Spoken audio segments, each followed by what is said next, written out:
안녕하세요. 사연을 부탁해입니다. 오늘의 사연을 소개하겠습니다.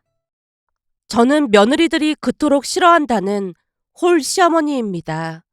홀 시어머니라고 하면 시집살이를 시킨다는 선입견이 있다 보니 아들 며느리 집에는 한 번도 가지 않았고 집에 오라는 소리도 하지 않았어요. 재산이 없는 것도 아니고 여동생과 슬슬 여행이나 다니면서 남부러울 거 없이 잘 살고 있었거든요. 손주 성민이가 태어났을 때도 그저 사진 몇 장으로 손주가 자라는 모습을 확인하는 것으로 좋겠습니다. 평소 며느리는 언제나 선을 분명하게 긋는 사람이었고 저는 그 선을 넘지 않으려 애썼습니다. 손주를 친정 엄마가 봐줘야 한다며 친정 근처로 이사를 간다고 했을 때도 그냥 고개를 끄덕일 뿐이었으니까요.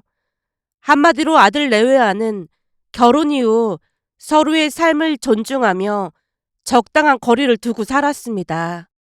그러던 어느 날은 딸 부부에게 급한 일이 생겨 외손주 하준이를 봐주면서 평온한 시간을 보내고 있었는데요. 갑자기 아들 며느리가 찾아왔습니다. 그날 며느리의 얼굴은 단호했고 저는 왠지 모를 불길한 기운을 느꼈다고 해야 할까요? 워낙 연락도 없이 살았던지라 어리둥절한 채 아들과 며느리를 번갈아가며 바라보고 있자 며느리가 입을 뗐어요. 어머님, 엄마가 몸이 안 좋아서 성민이를 봐줄 수 없게 됐어요. 그래서 어머니께 부탁드리러 왔습니다. 순간 당혹감이 몰려왔습니다. 며느리가 제게 손주를 봐달라는 부탁을 할 것이라고는 상상도 못했거든요. 그러다 좋은 사이도 나빠질 수 있으니까 니들이 알아서 키우는 게 나을 것 같다. 제가 담담하게 거절을 했지만 며느리는 끈질겼습니다. 어머님, 지금 급한 상황이에요. 한 1년 정도만 성빈이를 봐주면 엄마도 몸이 괜찮아질 것 같다고 하니까 그때까지만 도와주세요. 그건 아닌 것 같구나. 니들이 알아서 하는 게 맞아. 제가 다시 딱 잘라서 말을 했지만 며느리가 하준이를 빤히 바라보며 말을 꺼냈어요. 하준이는 봐주시면서 성민이는 왜 안 된다고 하시는 거예요? 하준이는 잠깐 약간 봐주는 것 뿐이잖니. 난 자신 없으니까 사람 알아보던지 해라. 제 말에 며느리가 입을 삐죽이다 돌아갔는데요. 며칠 뒤 아들이 따로 찾아와서 눈물을 흘리며 애원했습니다. 엄마가 봐주면 안 돼? 지금 그 사람 회사를 그만둘 상황이 아니란 말이야.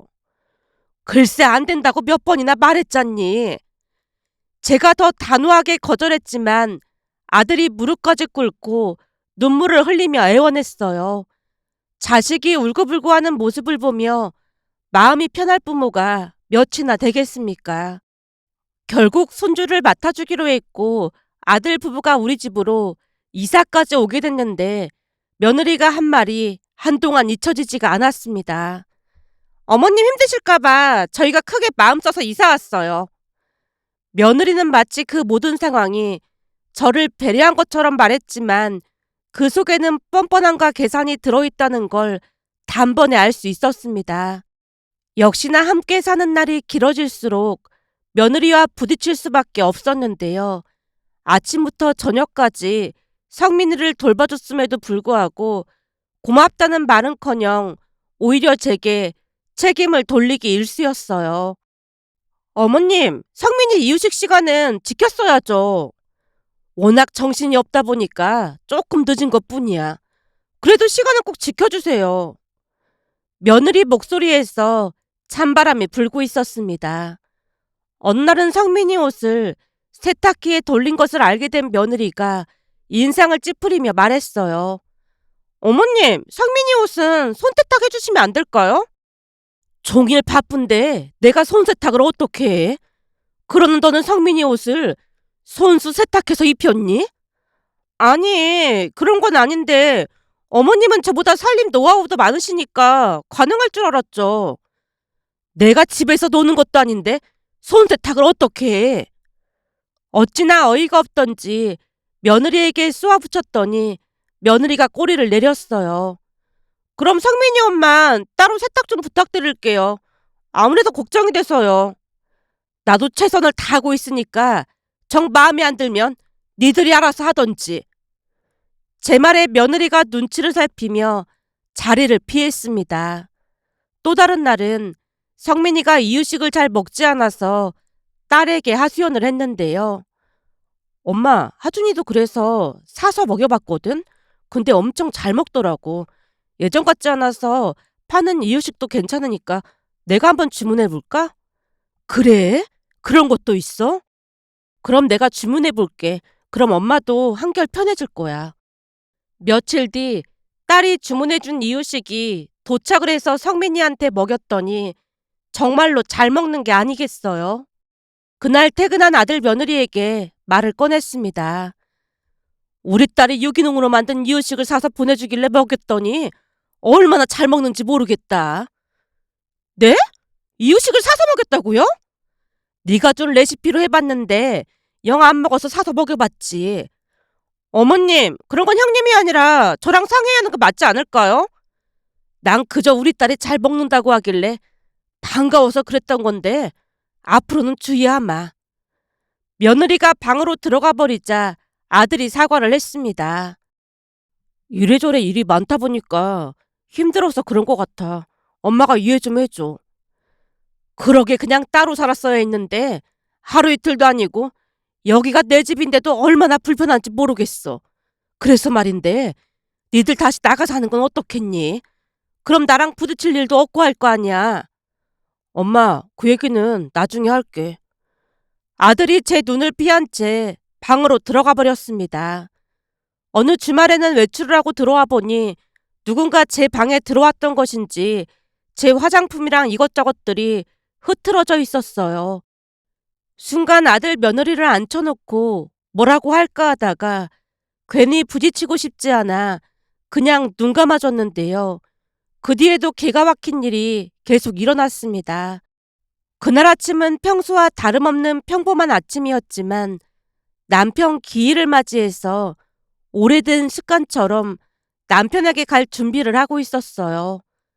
남편이 세상을 떠나기 전 제게 미안하다며 고가의 다이아 목걸이를 선물했습니다. 저는 그 목걸이를 보며 남편을 추억했고요. 그런데 오랜만에 다이아 목걸이를 꺼내어 거울 앞에 서려던 순간 케이스 속이 텅 비어있는 게 아니겠어요. 당황스러운 마음에 서둘러 아들과 며느리에게 물었더니 며느리가 그제서야 천연덕스럽게 대답했습니다. 아, 맞다. 얼마 전에 모임이 있어서 제가 하고 나갔다가 깜빡했네요. 너 지금 뭐라고 했니? 그걸 네가 왜 하고 나간 거야? 순간 숨이 턱 막힌 채 차가운 목소리로 말했지만 며느리는 전혀 당황하지 않았습니다. 어차피 어머님 자주 하지도 않잖아요. 그래서 제가 하고 나갔죠. 엄청 비싼 것 같던데 묵혀두면 아깝기도 하고요. 누구라도 하면 좋은 거 아니겠어요? 그건 네 시아버지가 마지막으로 주고 간 선물이야. 그걸 네가 왜 내 허락도 없이 가져가? 울분을 참으며 말하자 며느리가 그제서야 목걸이를 내밀며 사과했습니다. 어머님, 여기 있어요. 너무 예뻐서 자랑하고 싶어서 그랬어요. 화나셨다면 죄송해요. 이 목걸이가 너한테는 그냥 비싼 목걸이 그 이상도 그 이하도 아니겠지만 나한테는 남편을 추억할 수 있는 소중한 목걸이니까 앞으로 두 번 다시 이런 일 없었으면 좋겠구나. 정말 죄송해요. 그리고 함께 살지만 난 니들 방에 허락 없이 한 번도 들어간 적이 없잖니? 그러니 니들도 조심해줬으면 좋겠다. 네, 조심하겠습니다. 며느리가 연신 죄송하다는 말을 반복하고 있었는데요. 그 말이 진심인지 정확히 알 수 없었습니다. 곧 아들 며느리를 뒤로하고 남편이 있는 낙골당에 가기 위해 준비를 마치고 1층으로 내려갔더니 딸과 사이가 기다리고 있는 게 아니겠어요. 제 얼굴을 보자마자 눈치 빠른 사이가 물었습니다. 장모님, 표정이 왜 그렇게 안 좋으세요? 별일 아니야. 제가 애써 미소 지으며 대답했더니 사이가 칭찬을 했어요. 근데 오늘 우리 장모님 정말 예쁘신데요? 그래? 괜찮아 보여? 자네 장인이 마음에 들어 하겠나? 완전 반하실 것 같은데요? 사위가 장난스럽게 웃으며 대답했고 그 능청스러운 모습에 저도 모르게 미소가 번졌습니다. 사위 덕분에 어둡던 마음이 조금은 풀어졌어요. 그나마 딸과 사위가 옆에 있어서 참 든든했는데요. 아들 며느리에게 낙골당에 간다고 했지만 들은 척 만척 했으니까요. 그날 우리는 남편 낙골당에서 한동안 남편을 추억하고 돌아왔습니다. 그 뒤에도 아들과 며느리가 주는 불편함을 묵묵히 참고 인내하고 있었는데요. 같은 집에 살고 있었지만 우리는 할 말만 주고받는 사이가 되어갔습니다. 그런 일상이 이어지던 어느 날 딸과 사위와 함께 부산으로 여행을 가기로 했어요. 주말에는 아들과 며느리가 집에 있었으니 시간을 낼 수 있었거든요. 2박 3일의 일정으로 부산으로 갔지만 전날부터 뭘 잘못 먹은 것인지 장염 증상이 나타나 병원에 다녀왔습니다. 결국 딸과 사이는 제 몸 상태를 걱정하며 여행을 접고 집으로 돌아가자고 했고 우리는 다시 집으로 돌아왔어요. 장모님, 제가 집까지 모셔다 드릴게요. 아니야. 엘리베이터 타면 바로 올라가는데 뭐하러 그래. 엄마 지금 얼굴이 많이 안 좋아. 그냥 우리 집에서 좀 쉬다 가라니까. 딸이 걱정스런 얼굴로 말했지만 제가 애써 괜찮다는 듯 대답했어요. 병원 다녀왔더니 한결 나아졌어. 걱정하지 마. 홀로 엘리베이터를 타고 집으로 올라갔습니다. 비밀번호를 누르고 들어가자마자 신발이 여러 켤레 놓여있는 게 보였는데요. 이상한 기분이 스치던 순간 아들이 허둥지둥 뛰어나와 놀란 얼굴로 물었습니다. 엄마, 왜 이렇게 빨리 왔어? 몸이 안 좋아서 일찍 왔지. 그런데 누구 온 거니? 제가 불편한 기색을 감추며 물었는데요. 아들이 머뭇거리더니 대답했습니다. 그게 장모님이 오셨거든. 아들의 말에 기분이 나빴지만 애써 내색하지 않으려 노력했습니다. 그 순간 사돈 두 분과 며느리가 나와서 제게 인사를 했고 곧 며느리가 어딘가 조심스러운 얼굴로 저를 밖으로 데리고 나갔어요. 어머님, 왜 이렇게 빨리 오신 거예요? 잠깐만 나가서 얘기 좀 해요. 얼떨결에 며느리에게 이끌려 밖으로 나갔는데요. 밖으로 나가자마자 며느리가 마치 기다렸다는 듯이 입을 열었습니다. 보시다시피 지금 부모님이 와 계시거든요? 니들만 사는 집도 아닌데 밖에서 만나지 그랬어. 며느리는 당황한 기색 없이 말을 이어갔어요. 어쩌다 보니 그렇게 됐어요. 죄송한데 한두 시간만 더 있다가 와주시면 안 될까요? 원래 내일 오시기로 하셨잖아요. 저희도 일정이라는 게 있는 건데 이러시면 곤란해요. 곤란이라니? 이 집이 니들 집도 아니고 내 집인데 내가 왜 그래야 하는 거니? 물론 어머님 집이 맞긴 하지만 지금은 같이 살고 있잖아요. 그러니까 서로 배려하면서 살아야 하는 게 맞는 거죠. 근데 왜 이렇게 일찍 오신 거예요? 며느리 말을 들으며 긴 한숨을 내쉬었습니다. 몸이 안 좋아서 일찍 왔어. 나 방에 들어가서 좀 누워 있을 테니 먹던 거 마저 드시고 가시라고 해라. 말하는 것도 힘들었던지라 제가 미간을 찌푸리며 말했는데요. 며느리가 제 말을 듣는 둥 마는 둥 대답했습니다. 어머님이 계시면 부모님이 얼마나 불편하겠어요. 그냥 카페에 가서 좀 이따가 오시면 안 될까요? 죄송해요, 어머님. 그러면서 며느리가 후다닥 집 안으로 들어가 버리는 게 아니겠어요. 결국 허탈한 마음에 몸을 이끌고 근처 카페로 갔는데요. 식은땀이 이마를 타고 흘러내렸고 몸이 천근만근 무거웠지만 이를 악물고 버텼습니다. 물론 딸과 사위에게 전화를 했다면 곧장 다시 데리러 왔겠지만 사위에게 미안한 마음이 들어 차마 그럴 수가 없었어요.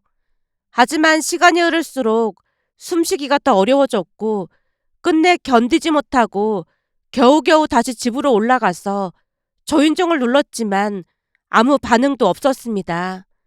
불안한 마음에 비밀번호를 눌러보았지만 안에서 걸쇠로 걸어둔 것인지 문이 열리지 않았습니다. 내가 문을 여는 소리를 들었을 텐데. 그런 생각이 머리를 스치며 어지러움이 몰려왔어요. 결국 중심을 잃고 휘청이다 벽에 기대어 서 있었는데요. 다행히 문을 열고 나오던 옆집 어르신이 저를 발견했습니다. 아니, 소영이 엄마, 왜 그래? 어디 아픈 거야? 어르신, 죄송한데 저 부축 좀. 안에 들어가지 않고 여기서 뭐하고 있어? 문이 열리지가 않아서요. 제 말에 어르신이 어리둥절한 표정을 짓다가는 이내 저를 데리고 어르신 댁으로 들어갔습니다. 그 아파트에 오래 살다 보니 어르신과 왕래를 하며 지냈으니까요. 어르신 댁에 들어가서 소파에 앉자마자 할 수 없이 딸에게 전화를 걸어 힘겹게 상황을 전했어요. 소영아, 엄마인데 지금 여기로 와줄 수 있겠니? 왜? 무슨 일 있는 거야? 우선 와서 얘기하자. 근데 엄마 지금 옆집 어르신 댁에 있어. 여기로 와. 대체 무슨 일인데 그래?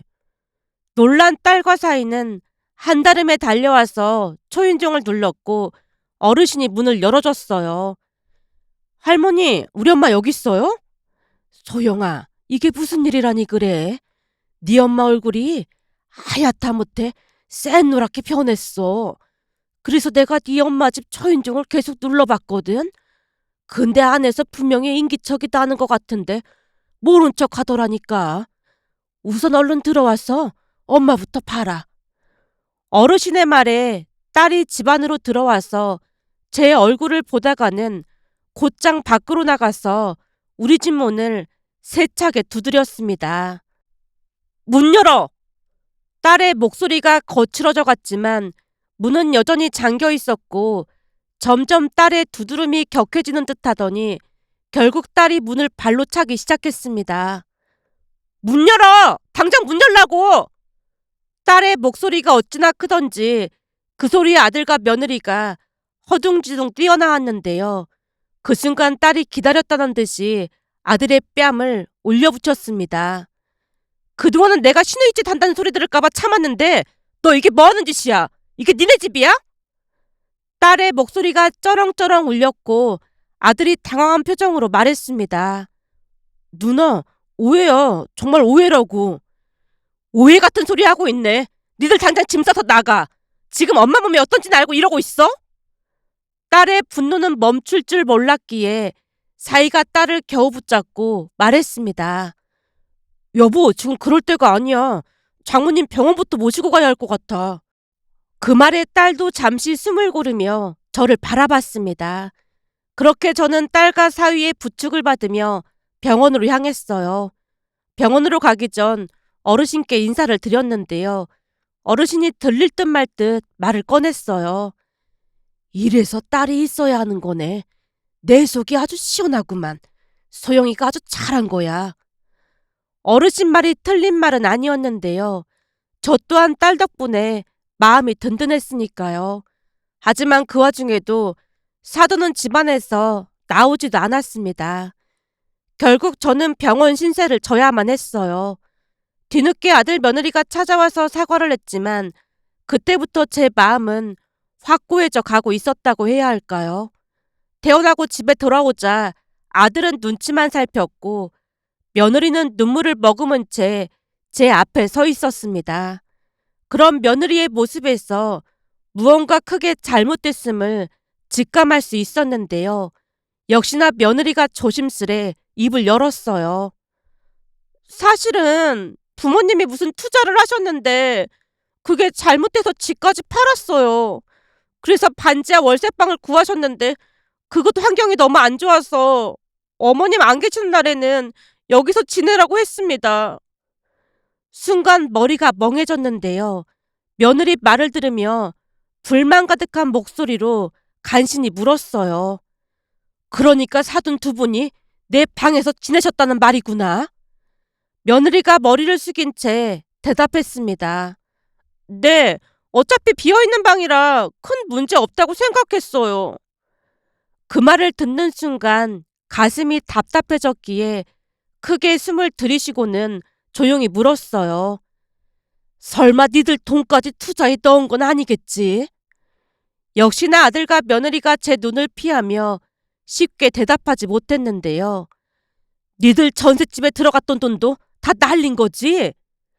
아들의 눈에 당혹감이 고스란히 묻어났다고 해야 할까요? 곧 아들이 무겁게 고개를 끄덕이며 대답했어요.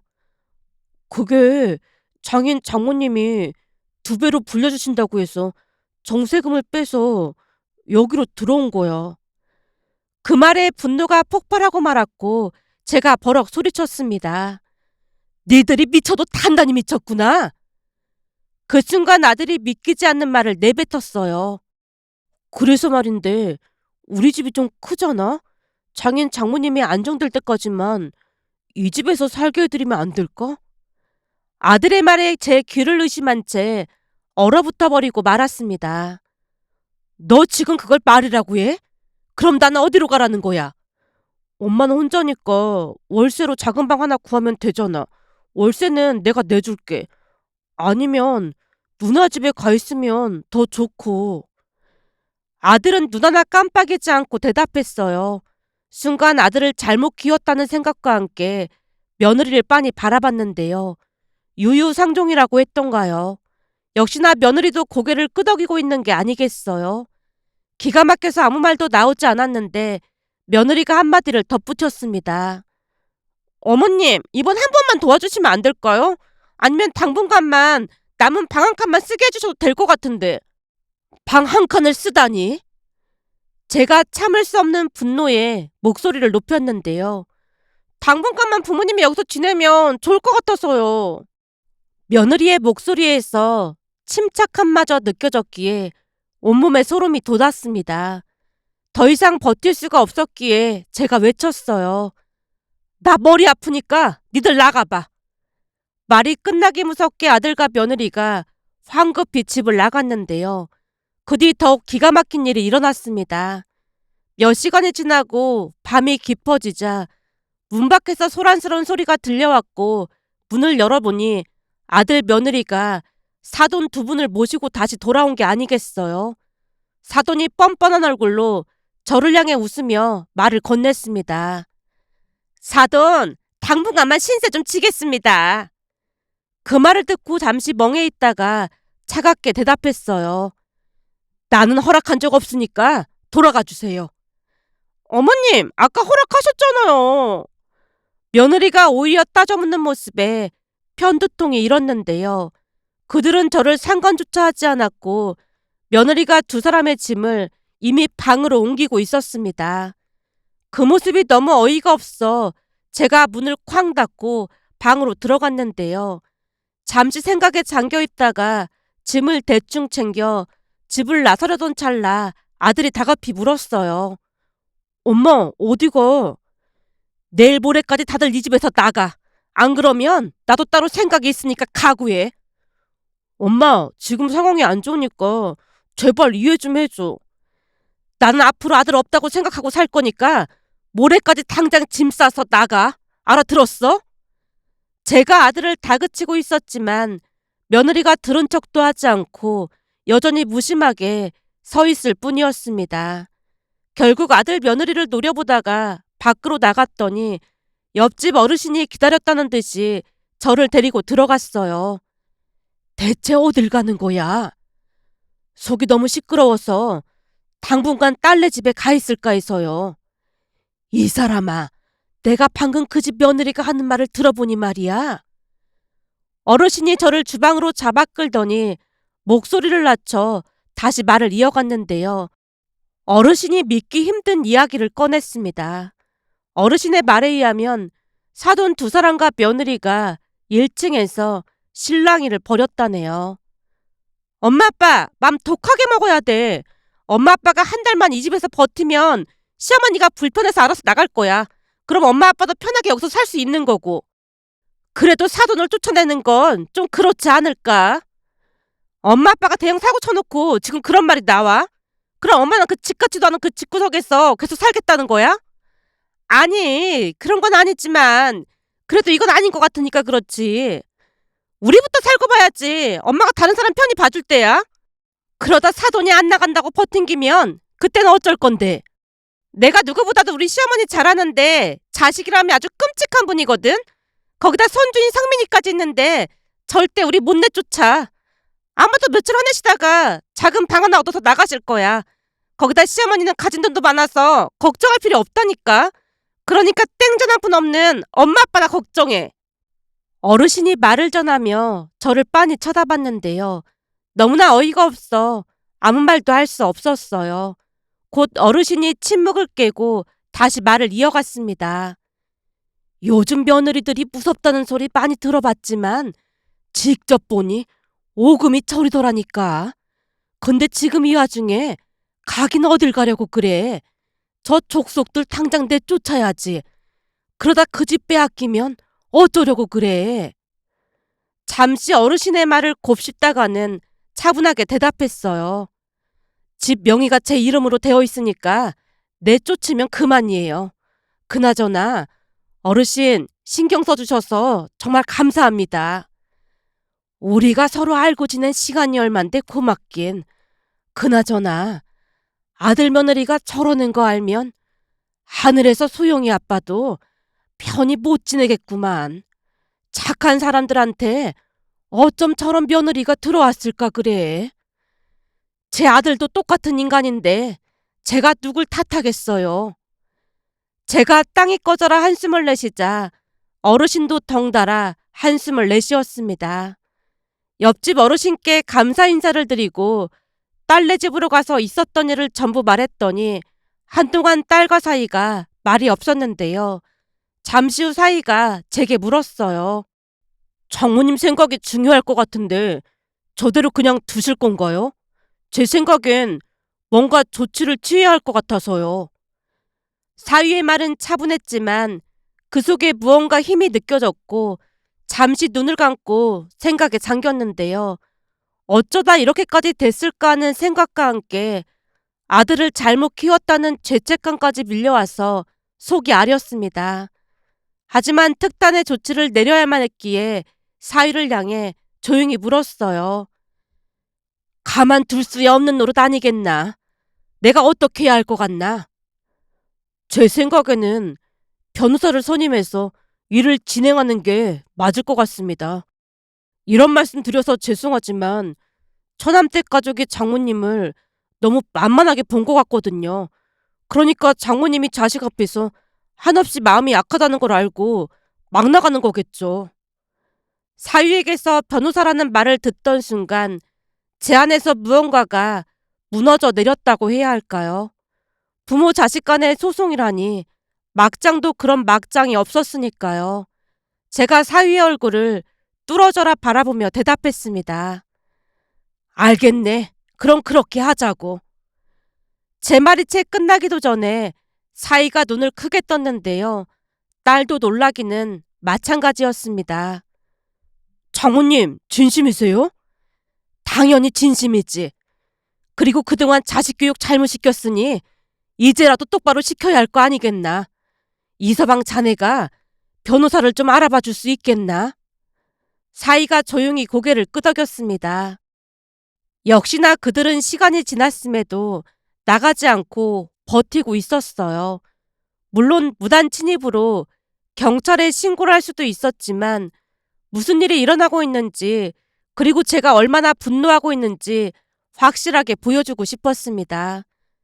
며칠 뒤 사위가 변호사를 알아봤고 우리는 명도 소송이라는 걸 진행하게 되었어요. 정작 소송이 시작되자 아들과 며느리 속이 바짝바짝 타들어갔는데요.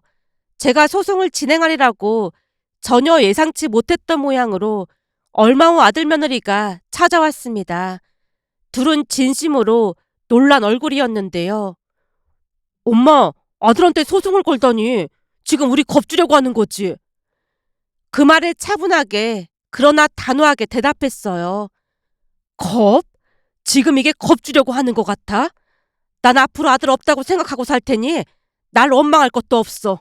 확실한 건 일 복잡해지기 전에 당장 나가야 할 거다.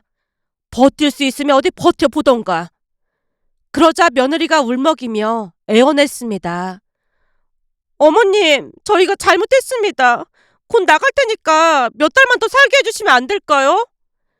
며느리 말을 듣던 순간 그동안 참아왔던 모든 마음들이 터져나왔어요. 당장 나가라고 하는 소리 못 들었니? 그리고 확실하게 해둘 게 있는데 부모 자식 간의 연을 끄는 건 내가 아니라 너희들이니까 나 원망할 필요 없어. 니들이야말로 나 내쫓고 그 집 차지할 생각이었잖니? 안 그러니 며느라? 어머님이 그걸 어떻게...